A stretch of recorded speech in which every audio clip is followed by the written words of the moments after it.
화면 보이지? 화면 보이죠? 오케이.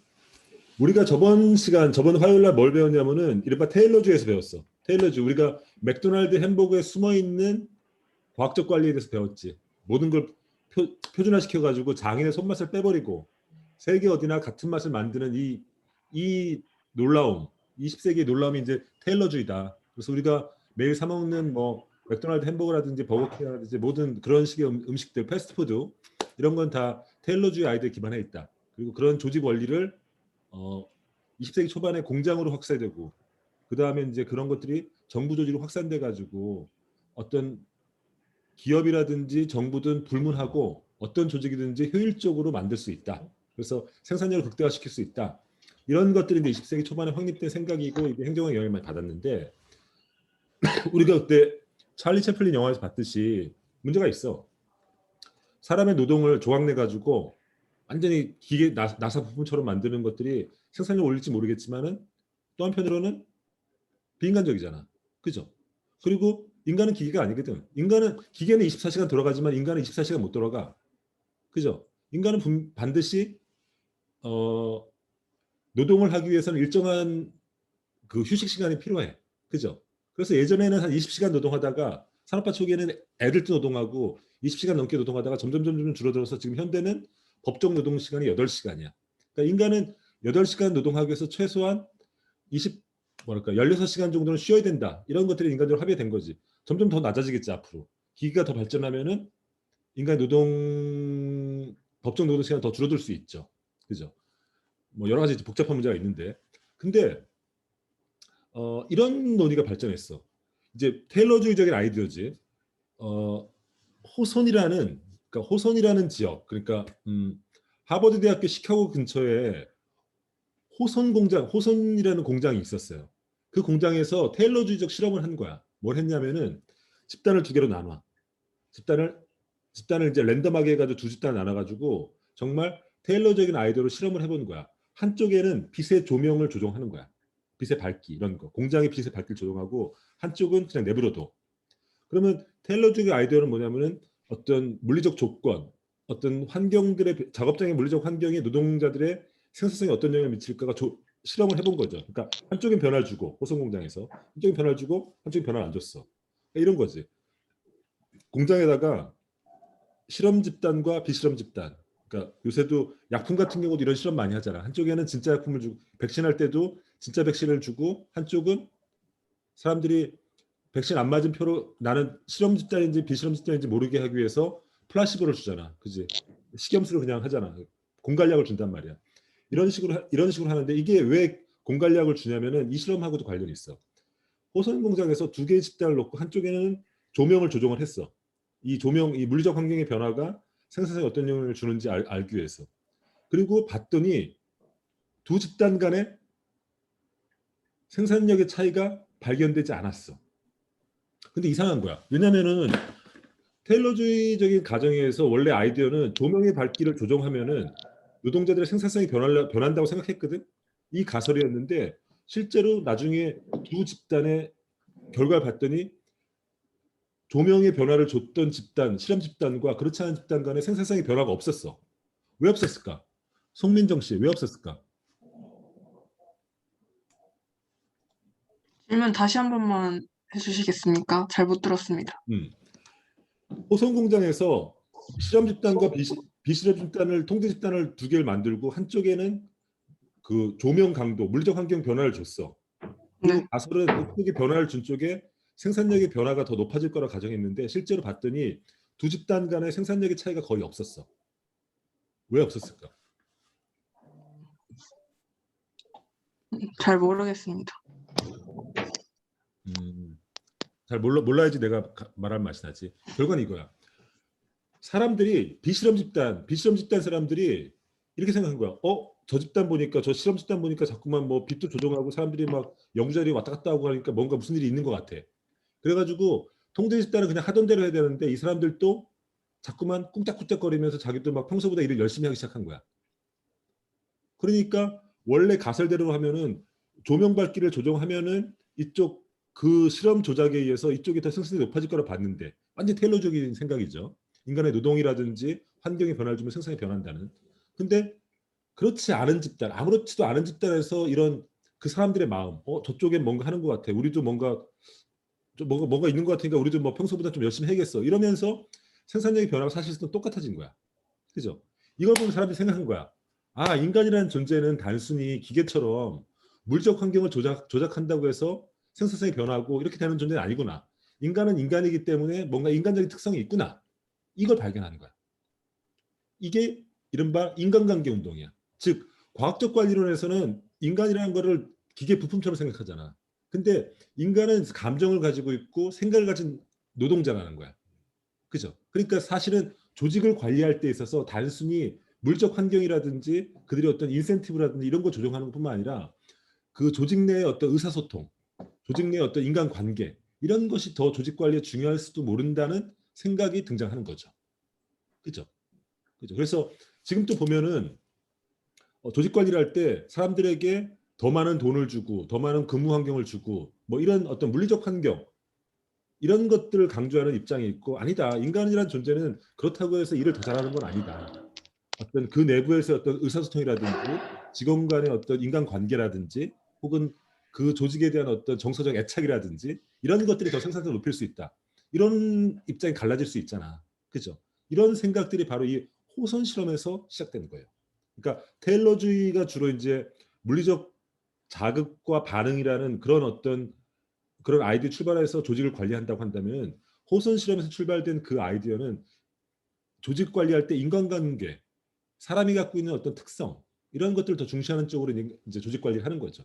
여기서 이제 출발하는 거예요. 그래서 이게 이런 운동들이 나중에 배울 조직 관리 혹은 조직론의 어떤 근본적인 생각이 되는 거죠. 그렇죠?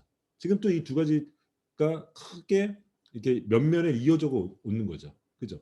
홍성아 씨, 네. 어떤 생각이 인간 조직 관리하는데 어떤 생각이 더 합리적인 것 같아? 효과적일 것 같아?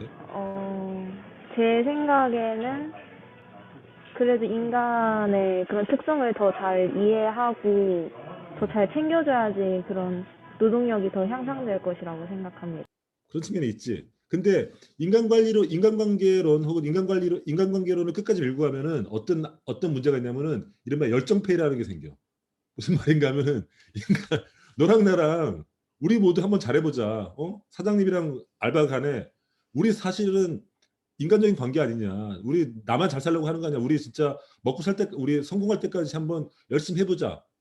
그래가지고 극단을 밀고 하면 열정페이가 되는 거지. 그지? 적정한 임금도 안 주고 적정한 근로환경도 안 하면서 그냥 인간관계로 모든 걸 해소하려고 하는 이런 문제가 있는. 그러니까 딱 어떤 게 좋다고 말할 수는 없지만 어쨌든 두 가지를 동시에 고려하는 거죠. 조직 관리를 할 때. 오케이? 이런 운동이 있었다. 이런 것 속에서 이제 이런 어떤 이론적 맥락 속에서 이제 나중에 조직 관리라는 이런 것들이 발전하는 거죠. 그러면 이걸로 오늘 지금까지 얘기했던 이제 현대 행정학에 출발했던 그 정책적 이원론과 그 다음에 이제 과학적 관리라는 것에 대한 이제 전체적인 얘기를 했어요. 그런 맥락 속에서 이제 근대 행정학이 탄생했다 이런 얘기를 오늘 정리하는 거죠. 그죠? 얘기를 이해했죠. 지금부터 할 얘기는 뭐냐면은 음, 근대 행정학이 갖고 있는 대전제. 아까 얘기했듯이 행정 정치 이원론, 그 다음에 과학적 관리 이 전제 이렇게 만들어진 행정학에 대한 근본적인 비판을 세 가지 관점에서 한번 해보려고 해요. 우린 대학생이니까 항상 비판적인 관점을 가져야죠. 첫 번째, 첫 번째 근대 행정학의 첫 번째 비판은 뭐라 그랬죠 그때? 위드로 윌슨도 그렇고 막스 베버도 그렇고 행정은 그냥 법에 의한 규정을 단순히 집행하는 거다. 결정하지 않고 결정은 정치인이라든지 고위관료가 하는 거다. 이런 이원론 역할 구분에 근거하고 있잖아요. 그죠? 근데 이게 과연 적정한가냐는 거야. 가를 들어서 일선관료라는 게 있어요. 길에서 만나는 그러니까 일선관료가 뭐냐면 스트리트 레벨 뷰로크라시라고 가지고 우리가 평상시에 일상생활에서 만나는 공무원들의 사례를 한번 보자는 거야. 대표적으로 경찰들 또 한편으로는 우리가 동사무소 주민센터에 가면 만나는 그 공무원들 있잖아. 이런 사람들 봐봐. 그러면은 현장에서 만나는 공무원들은 현장에서 만나는 일들은 굉장히 디테일한 부분들이 있다는 거야. 가령 들어서 규정이 이런 게 있어. 가령 동사무소 주민센터 예를 들어보자. 주민센터가 요새 5시에 문 닫지. 5시 문 닫지. 그러면은 규정은 주민센터의 업무는 5시에 업무를 종료한다는 규정이 있다고 가정해봐. 근데 갑자기 5시 1분이 문을 이제 주민센터 문을 닫으려고 딱 하는 순간에 갑자기 어떤 주민이 헐레벌떡 뛰어오면서 오늘까지 내 자식 출생 신고를 하지 않으면은 벌금을 물게 되니까 요건만 처리해달라고 찾아왔어. 어떤 주민이. 이런 일이 있다고 생각해봐. 그러면 어떻게 해야 돼, 유성민 씨?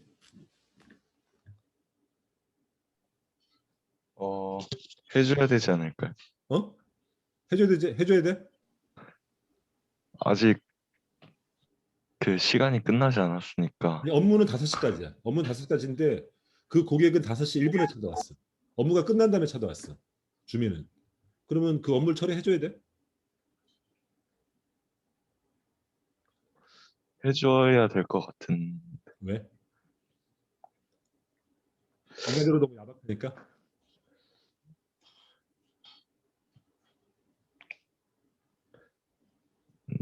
잘 모르겠습니다. 뭐 몰라. 만약에 자기가 그 주민센터 공무원이라면 어떻게 처리하겠어 그 업무를?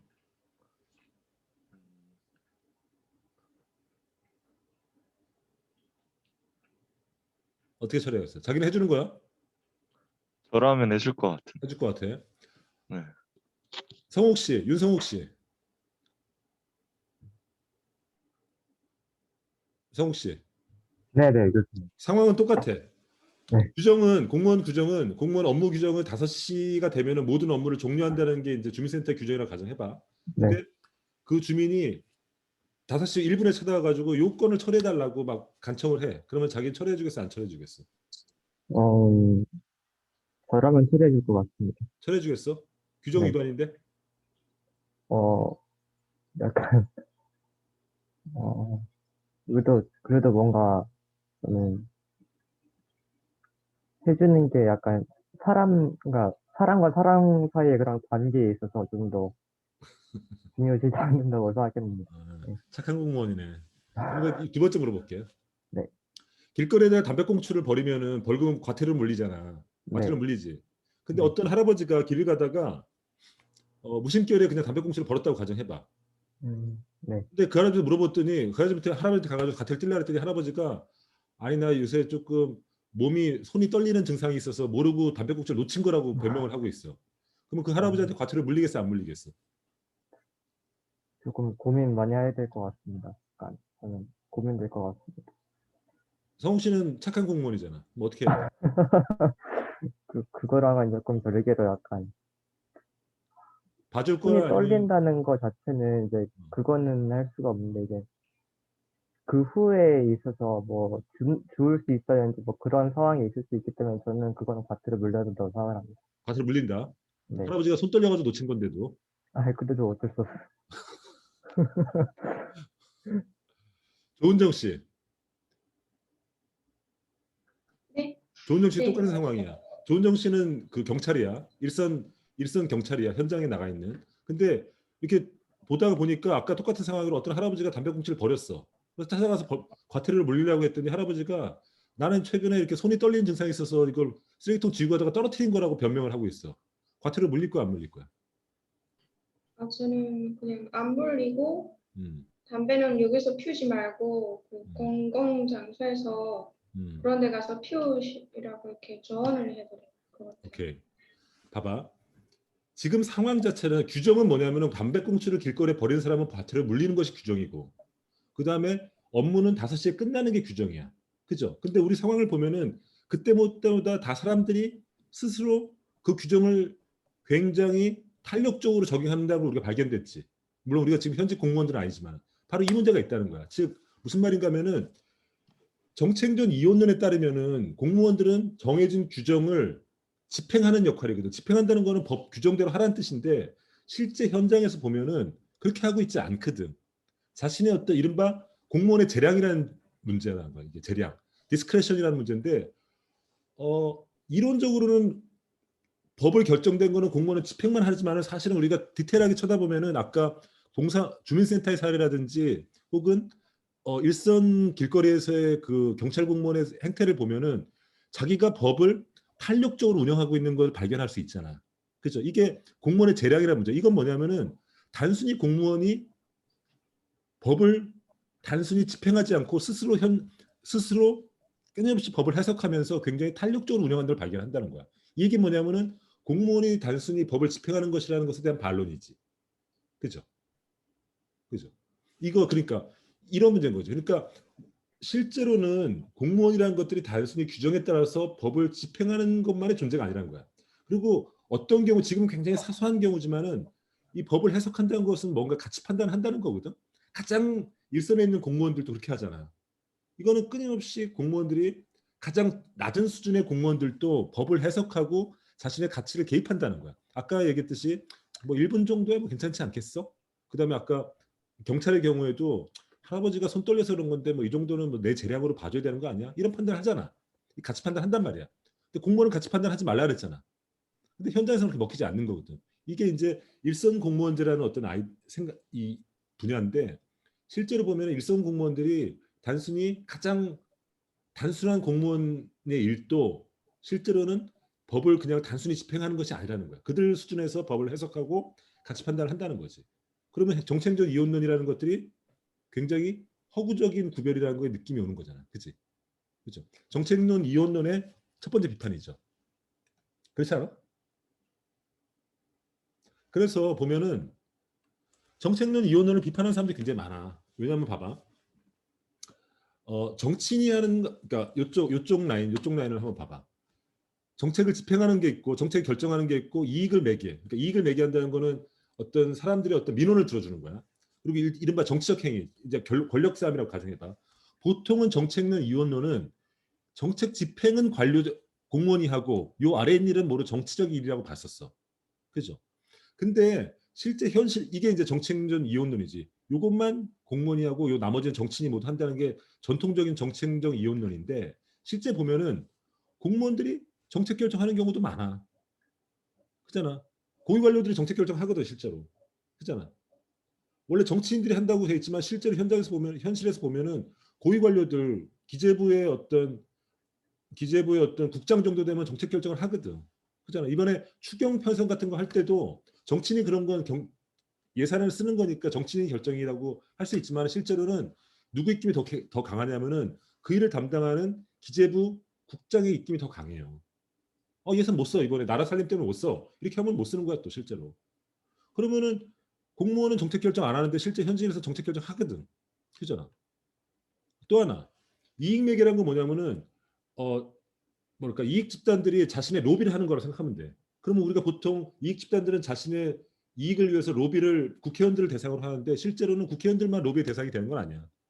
실제로 이익 집단들이 세종시 같은 데 찾아가가지고 국장이나 담당 과장 만나서 이 법안, 이 규정 좀 바꿔달라고 엄청 로비해. 이건 뭐냐면은 공무원들도 이익 매개를 한다는 거거든. 정치적인 역할을 한다는 거야. 마지막으로 이 이른바 권력투쟁, 권력을 잡기 위한 권력투쟁도 공무원들도 하지. 어떻게 하냐. 정권이 바뀔 때 공무원들이 줄서기 해. 응? 다음 정권 때 물론 이제 이렇게 중하층 공무원들은 그런 걸 안 하는데 이제 국장 이상 되면은 이제 장차관이 될 사람들, 그다음에 더 이상 승진이 안 되고 이제 그런 자리들은 고도의 정치적인 자리거든. 그럼 이 사람들은 차기 정권 때 어떤 정권이 들었느냐에 따라서 내가 장관이 되느냐 못 되느냐 혹은 차관이 되느냐 안 되느냐 이런 결정 난단 말이야. 그럼 어떻게 해야 돼? 줄서기를 해야지. 다음 정권에 누가 될 것 같아. 그럼 그쪽이 줄을 서는 거지. 혹은 줄까지는 안 서더라도 살짝 파이프라인을 대놓는 거지. 그럼 정권 바뀌면은 그 부서에 내가 이제 국장 이후로 내가 차관도 되는 거지. 공무원들도 이런 식으로 정치적 행위를 한다는 거야. 그죠? 현실에서 보면은 일선 공무원은 말할 필요도 없이 일선 공무원들은 그 민원인과 만날 때 자신의 재량적 판단을 하잖아. 이 재량적 판단 자체가 정치적 판단이거든. 그잖아. 규정을 자기가 스스로 해석하는 거니까. 두 번째, 공무원들 행태를 보면은 정책적 이혼론은 공무원은 이것만 하는 거고 요거는 정치인이라 한다고 했는데 실제로 현실을 들여다보니까 정치인들뿐만 아니라 관료들도 이걸 다 하고 있어. 그럼 정치행동 이혼론이라는 건 말이 안 되는 얘기가 되는 거지. 그래서 이 얘기는 더 나가면은 정치 행정 이혼론에 근거한 근대 행정학도 잘못된 전제 위에 있으니까 학문 자체가 성립하지 않는 거라고 얘기할 수 있는 거지. 대현 씨, 김대현 씨. 네? 어떻게 봐? 해보신다는 것이 어떤 말씀이신지. 정치행정이원론이 실질적으로 현실에서는 잘못된 전제라는 주장에서 어떻게 봐? 저는 그렇게 생각을 해요. 그러니까 어떤 사회과학에 있어서 이상적인 이론 같은 것은 존재할 수 있지만 그것이 완벽하게 적용될 수는 없다. 그래서 정치행정 이원론도 하나의 어떤 사회과학적 이론이라고 생각을 한다면 완벽하게 적용될 수는 없는 것이라고 생각을 합니다. 네, 좋은 그냥 말이네. 우리가 추구해야 할 하나의 어떤 그런 이상적인 거라고 생각을 합니다. 이상적인 거다. 좋은 말이네. 왜냐하면 맞는 말이기도 해. 왜냐하면은 경제학에서 인간을 어떻게 가정하냐면은 인터넷 맥시마이저, 즉 인간은 자기 이익을 극대화하는 존재라고 가정하거든. 그죠? 그 전제 속에서 인간의 경제적 행위를 설명하는 게 이제 경제학인데 사실은 봐라. 어떤 인간들은 자신에게 전혀 이익이 되지 않는데도 목숨 걸고 혹은 자신의 이익에 반대되는 행동을 하는 사람들이 있어. 가령 우리가 잘 알고 있는 윤봉길 이런 사람 생각해봐. 그 홍콩공항에서 도시락 폭탄 던지는 게 자기 이익하고 무슨 상관이 있어? 목숨 걸고 하거든. 자신의 인터레스랑 관계 없는데 목숨 걸고 어떤 인간이라는 존재가 어떤 자신의 이익과 관련 없지만 어떤 숭고한 가치 그런 걸 위해서 자신을 헌신하는 사람들이 존재한단 말이야. 그러면 경제학적인 거로 설명 안 되는 행위야. 사실 윤봉길 같은 의사는. 그잖아. 근데도 인간은 그런 행위가 존재해. 하지만 경제학에서는 인간은 인터레스트 맥시마이저, 이익 극대화라는 존재라는 가정에서 출발하잖아. 그러니까 대현 씨 말처럼 정치행정 이론으로 현실에서는 그렇게 발견되지 않는 현상이지만은 어떤 학문의 전제로서 존재할 수 있다. 이런 설명은 좋은 설명인 것 같아. 그죠? 오케이, 뭐 계속 생각해봐. 어쨌든 현실에서는 정치행정 이론론이라는 게 적용되지 뭐랄까 조금 안 맞는 이론일 수 있지만 학문의 전제로서는 유의미하다. 이런 해석도 난 좋은 해석이라고 봐. 그죠? 어쨌든 근대 행정학은 어쨌든 그럼에도 불구하고 정책론 이원론에 서 있다. 이걸 알 필요가 있어요. 두 번째 비판. 근대 행정에 대한 두 번째 비판. 행정국가 현상이라는 거야. 행정국가 현상. 행정국가가 뭘까? 이하늘 씨. 행정국가가 뭐야? 어,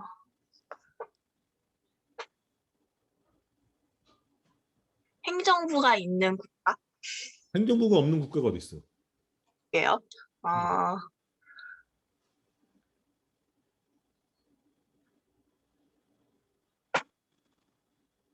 음, 잘 모르겠습니다, 교수님. 행정국가라는 건 뭐냐면은 행정부가 지배하는 국가야. 행정부의 권한이 세진 정부야. 미국의 예를 한번 들어볼게. 미국 헌법은 원래 대통령 중심제라고 알고 있지만은 실제 1776년, 78년, 79년 이때 미국 헌법이 만들어질 때 미국 헌법은 실제로는 의회를 중심으로 만든 국가였어.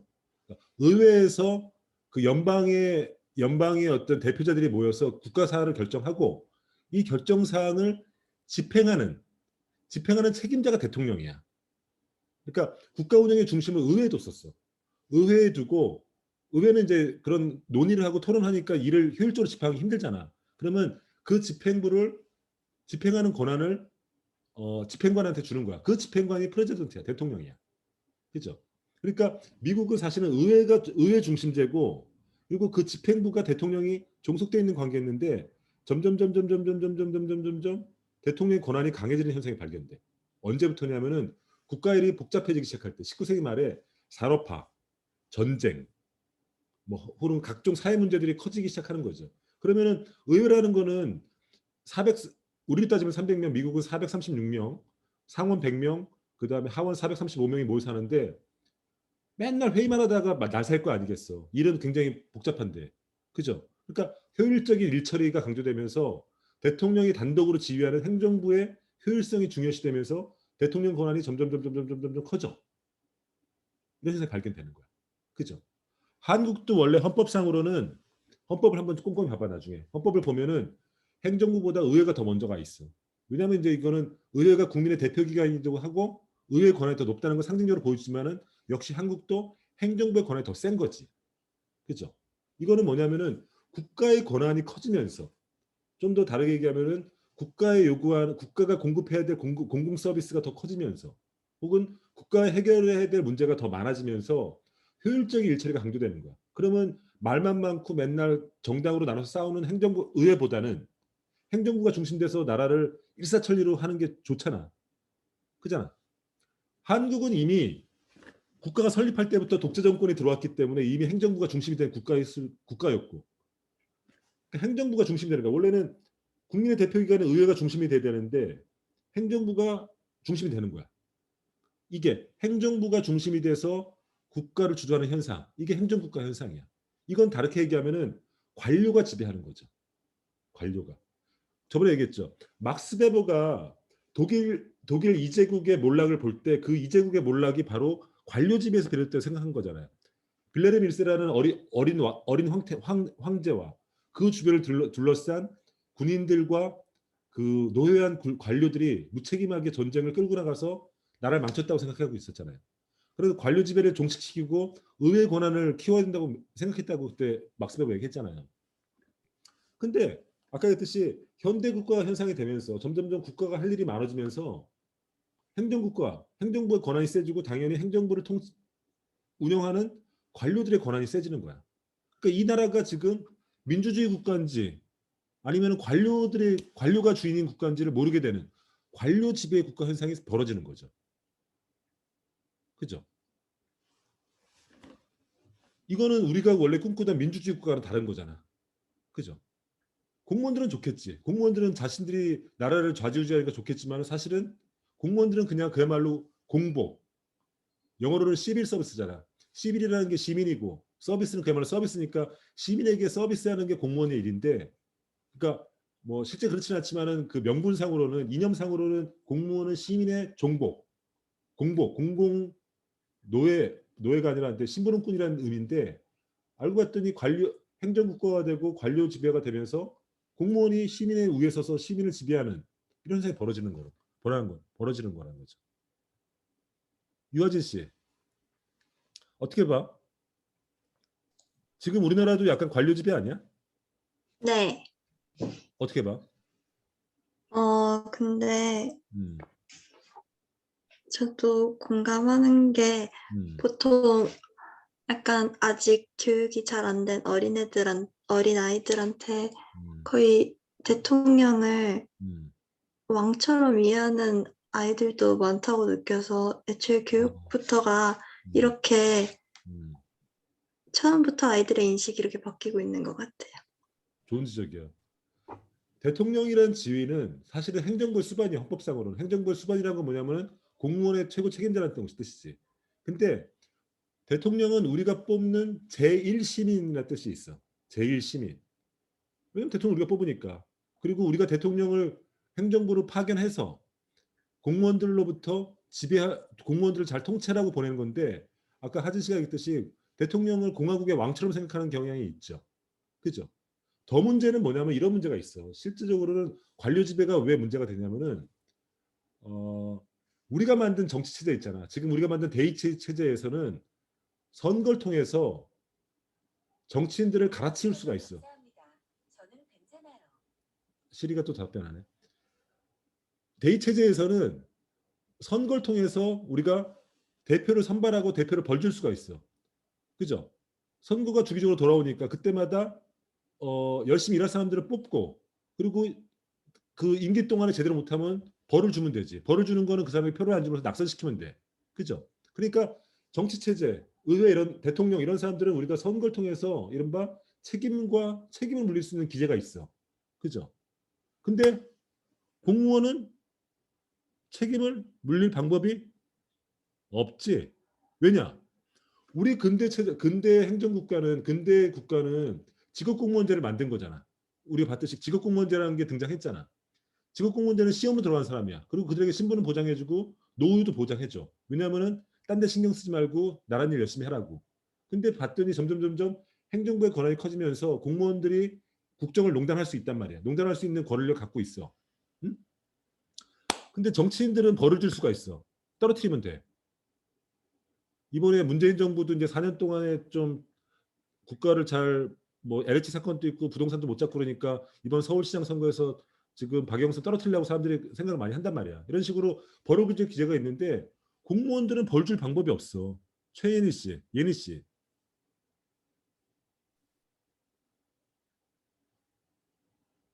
공무원들이 예니 씨. 말소리 안 들려. 설마 내가 물어보리라고 생각하지 않았겠지. 그래서 마이크 신경 쓰지 않았겠지. 예니 씨는 좀 고치고 있어봐. 성민 씨, 유성민 씨. 네. 공무원들은 직업 공무원들이 잘못한 것에서 어떻게 시민들이 벌을 줄 수가 있어? 그 뭐라고 하더라? 청원? 청원? 저 공무원들 지금 나쁜 놈들이니까 혼내주세요 이렇게 청원하는 거? 그것도 물론 할 수 있지. 할 수는 있지.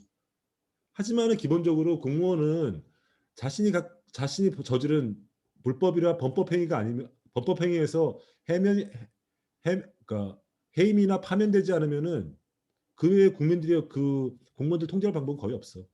지금 우리 그 방법이 없어 지금. 그잖아. 이건 문제가 될 수 있는 거죠. 그죠? 그러니까 공무원은 단순히 우리가 제대로 설계할 때 공무원들은 그냥 법을 집행하는 시민의 공복으로 우리가 설계를 했는데 그런 이런 제도를 운영해 봤더니 공무원들이 오히려 지배하고 그 공무원들에게 책임을 물릴 방법이 없다는 것. 이것도 굉장히 문제가 될 수 있는 거죠. 근대 행정학 혹은 근대 행정국가의 문제가 될 수 있는 거죠. 세 번째 문제는 이거야. 두 번째 비판이 그거였고 세 번째 비판이 이거야. 과학적 관리론에서는 라이크 비즈니스 혹은 과학적 관리에서 하듯이 공무원 조직도 효율적으로 움직일 수 있다고 생각했잖아요. 이건 뭐냐면은 사적 조직과 기업이라든지 혹은 이런 사적인 조직과 공무원 정부와 같은 공적 조직의 차이가 없다고 가정하는 거야. 그죠? 근대 행정의 대전제는 그거잖아. 과학적 관리에 출발했다고 했으니까 사적인 조직과 공적인 조직은 차이가 없다는 건데 과연 그런가? 김보영 씨.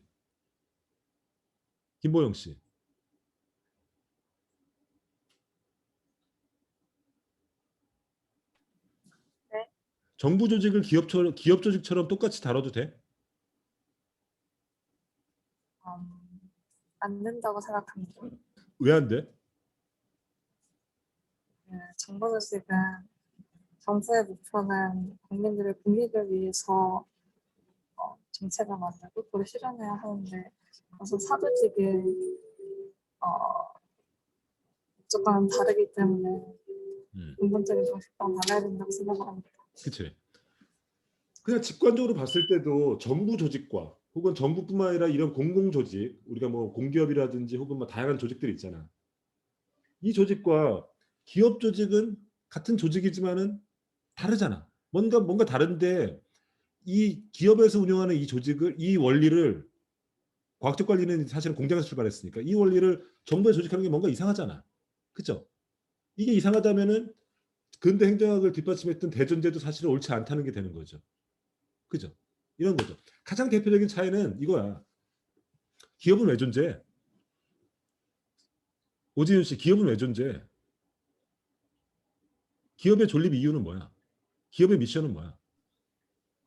자신의 이익을 극대화하기 위해서 존재합니다. 그렇죠. 돈 벌려고 존재하는 거야. 이윤을 극대화하는 거야. 기업의 존립 근거는 이윤을 극대화하는 거야. 정부는 이윤을 극대화하는 조직이 아니죠. 정부는 이윤을 극대화하는 조직이 아니야. 나중에 재무에서 배우겠지만은 정부의 그 회계 돈의 흐름은 세금을 걷어서 그 세금을 갖고 공공 서비스 하는 건데 정부에게는 절대 그 1년 동안의 그 예산을 절대 남겨서는 안 돼. 왜냐하면 예산을 남겼다는 건 뭐냐면은 실제 쓰임보다 세금을 더 많이 걷었다는 뜻이 되니까 필요 이상으로 세금을 걷었다는 뜻이 되기 때문에 있을 수 없는 일이야. 하지만 기업은 돈을 남기면 많을수록 즉 사내 유보금을 축적할수록 유리하잖아. 그걸 재투자하게 되니까. 그죠? 이런 존재라는 거야. 그러니까 정부라는 조직은 그 존립 이유 자체가 달라. 그리고 운영 원칙도 달라. 정부는 항상 법률 유보의 원칙이 있어. 근대 행정정부는 법률 유보. 조은정 씨, 네, 법률 유보의 원칙이 뭐야? 네. 법률 유보의 원칙이 뭐야? 정부 조직은 법률 유보의 원칙이 있다는 건데 법률 유보의 원칙이 뭐야?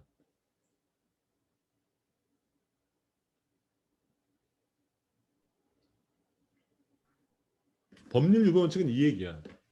국가의 모든 행위, 정부의 모든 행위는 법적 근거가 있어야 된다는 거야. 국가는 어떤 행위도 자의적으로 할 수 없어. 그런 행위를 국가 행위를 하기 위한 법적 근거를 갖고 있어야 돼. 그러면 조은정 씨, 네. 국가 행위는 왜 법적 근거를 갖고 있어야 될까?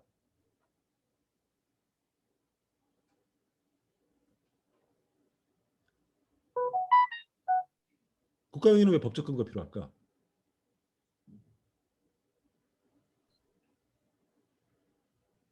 어,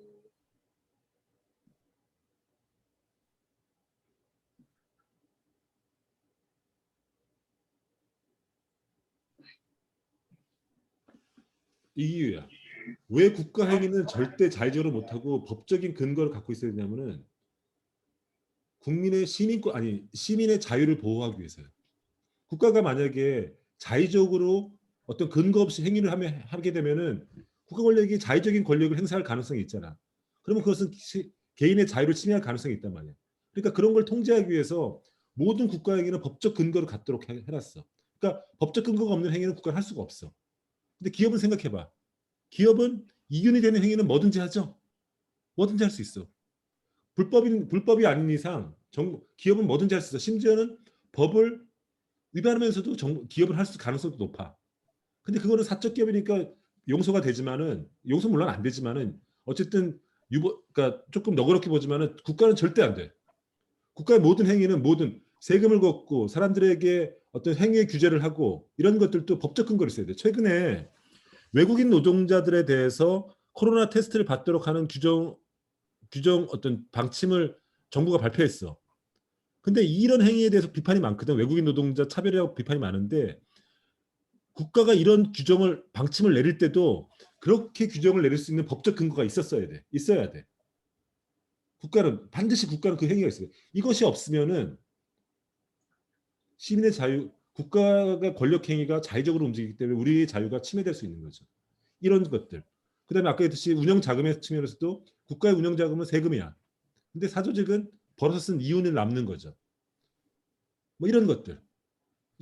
그다음에 가장 최종 그 책임자도 주인 정부의 주인은 국민이죠. 헌법 1조 1항이 주권 재민 원칙이잖아. 그죠? 모든 권력은 국민에게 있다. 뭐 우리가 국민 주인 대접을 받는지 모르겠어. 어쨌든 원칙은 그래. 근데 기업의 주인은 사주지, 사주. 그리고 거기도 이념적으로는 주주야, 주주. 이런 식으로 완전히 달라. 그러면 공조직과 사조직 이렇게 다르다면은 사조직에서 적용됐던 그 과학적 관리 이론이라는 것을 공조직에 적용하는 것은 뭔가 말이 안 되는 거잖아. 그잖아. 뭔가 그렇잖아. 그 얘기는 더 밀고 나가면은 과학적 관리론에 근거했던 현대 행정학이라는 것들은 뭔가 잘못된 전제에 있는 것 아니냐는 거지. 그러면 우리 왔던 건 두 가지야. 정책전 이원론과 과학적 관리론에 근거해서 근대 행정학이 탄생했는데 두 전제가 모두 성립이 안 돼. 그러면 행정학이라는 것 자체는 존립할 수 없다는 게 되는 거죠. 그리고 더 나아가 하면 우리는 지금 쓸데없는 얘기를 하고 있는 거야. 행정학이라는 건 존재할 수 없는 학문인데 왜 우리는 지금 배우고 있는 거지? 나는 왜 존재하지? 여러분들은 왜 수업을 듣고 있는 거지? 이런 문제, 근본적인 우리 존재, 이 수업 자체의 어떤 정당성에 대한 질문으로 귀결되는 거죠. 그죠? 이 고민을 계속 해보자고. 우리 지금 쓸데없는 공부하는 것지도 몰라. 그래서 행정학이라는 학문 자체가 아까 이런 문제 때문에 정치학과 경영학 사이에 걸친 학문이라는 성격이 있어요. 경영학하고는 조직 문제랑 겹치죠. 그죠? 그 다음에 정치학하고는 행정이라는 것들이 정치적인 거냐, 정치랑 분리되는 거냐 이런 문제를 겹치는 거죠. 그래서 행정학의 정체성이 뭐냐라고 물어볼 때 그 학문은 행정이라는 학문은 정치학과도 일부분을 공유하고 경영학과도 일부분을 공유하는 이런 성격이 있는 거죠. 그러니까 이 사이에서 정체성을 끊임없이 추구하는 학문이라고 할 수 있어요. 그죠? 이렇게 보면 좋겠다. 뭐 질문 있어? 질문 한번 해줘봐. 설유빈 씨 질문 한번 해줘봐.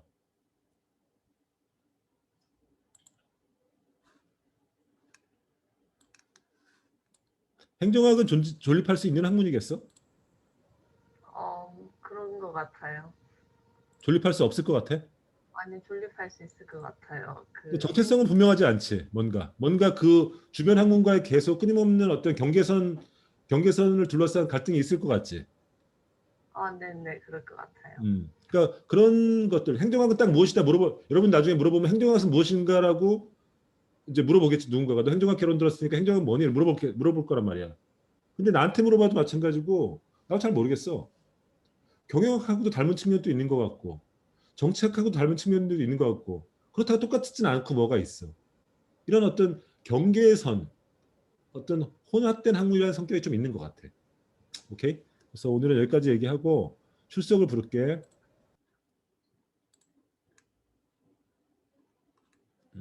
출석은 824.